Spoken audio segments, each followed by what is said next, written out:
Hello everyone, welcome to learn economics. इस video में हम इंडिफरेंस कर्व की प्रॉपर्टीज़ को जानेंगे। इस वीडियो को देखने से पहले आपको इंडिफरेंस कर्व के बारे में जानना ज़रूरी है कि ये होता क्या है।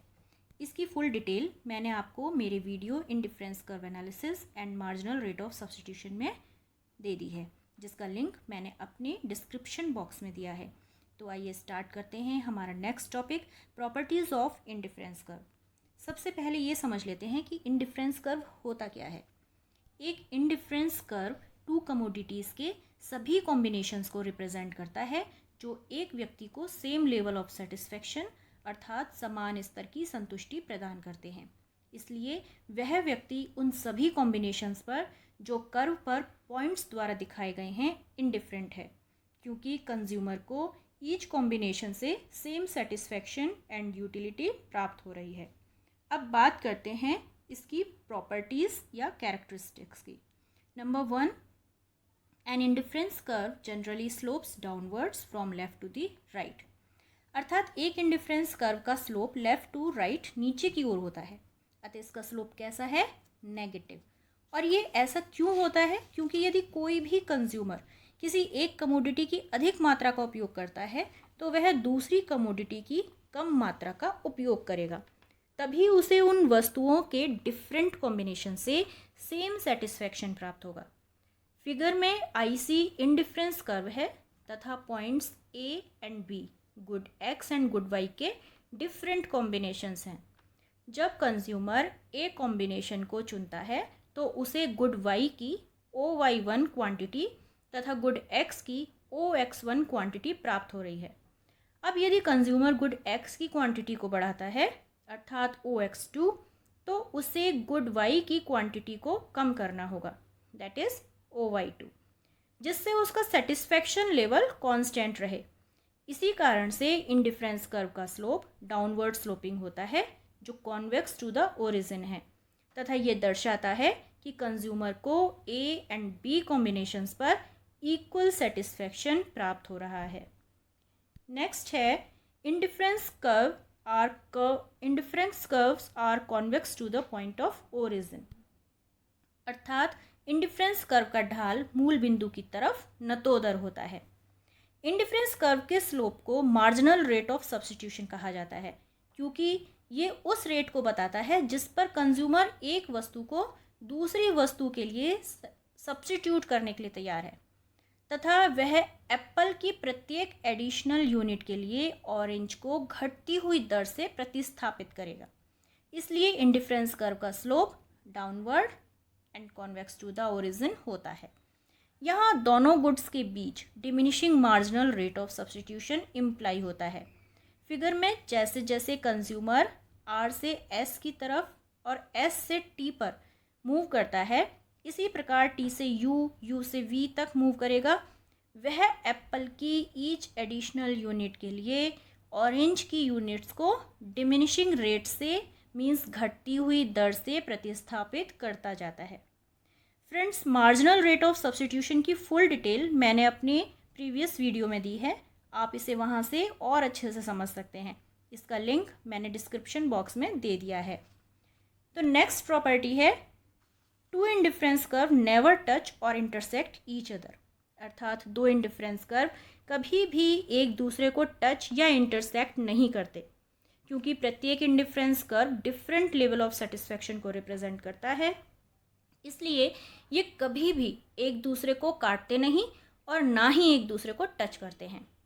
फिगर में टू इंडिफरेंस कर्व हैं IC1 एंड IC2, और ये दोनों एक दूसरे को C पॉइंट पर इंटरसेक्ट करते हैं, जो पॉसिबल नहीं है, because two indifference curve different level of satisfaction को बताते हैं। ठीक है, किसे बताते हैं? डिफरेंट लेवल ऑफ सेटिस्फेक्शन को। बट C पॉइंट पर, यहाँ C पॉइंट पर दोनों से ही सेम लेवल ऑफ सेटिस्फेक्शन मिल रहा है, which is not possible. In this diagram, satisfaction from A combination is equal to satisfaction from C combination, क्योंकि एक ही इंडिफरेंस कर्व पर, कौन सा इंडिफरेंस कर्व? IC1, ठीक है, दोनों यहाँ पर हैं, क्योंकि एक ही इंडिफरेंस कर्व IC1 पर हैं, and satisfaction from B combination equal to satisfaction from C combination जो IC2 पर है, that means A is also equal to B, जो पॉसिबल नहीं है। Number 4, higher indifference curve indicates higher satisfaction, अर्थात higher indifference curve उन combinations को represent करता है जो हायर सेटिस्फैक्शन देते हैं, जबकि लोअर इंडिफरेंस कर्व के कॉम्बिनेशंस लेस सेटिस्फैक्शन देते हैं। फिगर में IC1 लोअर तथा IC2 हायर इंडिफरेंस कर्व है। यहाँ आप देख सकते हैं कि कंज्यूमर को Q कॉम्बिनेशंस पर अधिक सेटिस्फैक्शन प्राप्त होगा बजाय S के, क्योंकि Q कॉम्बिनेशन पर उसे good X and good Y दोनों की ही अधिक मात्रा प्राप्त हो रही है।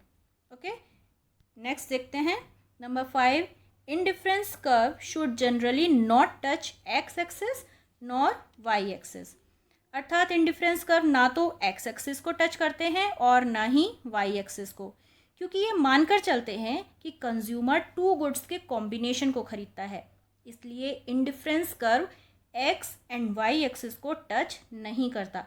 अगर टच करता है तो इसका अर्थ है कि कंज्यूमर ने केवल एक ही कमोडिटी की डिमांड की है, दूसरी कमोडिटी की डिमांड 0 है। फिगर में IC1 X एक्सिस को OM पॉइंट पर टच करता है, which shows consumer wants only commodity X and does not want any unit of commodity Y. And at point N, consumer wants only ON quantity of commodity Y and none of the commodity X. Number 6, indifference curves need not be parallel to each other.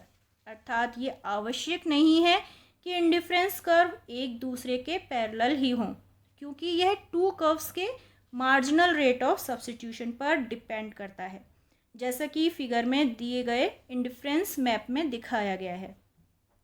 यदि दोनों curves में marginal rate of substitution same rate से diminish हो रहा है, then these curves will be parallel to each other, otherwise not.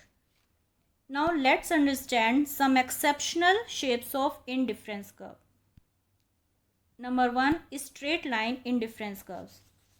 एक दूसरे की जब 2 गुड्स एक दूसरे की परफेक्ट सब्स्टिट्यूट होती हैं तो इंडिफरेंस कर्व एक स्ट्रेट लाइन होता है, क्योंकि मार्जिनल रेट ऑफ सब्स्टिट्यूशन इस केस में कैसा होता है, कांस्टेंट, इसीलिए ये परफेक्ट सब्स्टिट्यूट है। ठीक है, मींस X कमोडिटी की एक एडिशनल यूनिट को प्राप्त करने के लिए कंज्यूमर कमोडिटी Y की एक यूनिट को ही सेक्रीफाइस करता है। Number 2, L shaped indifference curve. Perfect complement के केस में इंडिफरेंस कर्व L शेप्ड और राइट एंगल शेप होता है।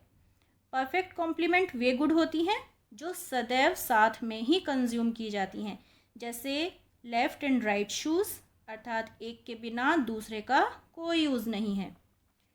Number 3, horizontal indifference curve.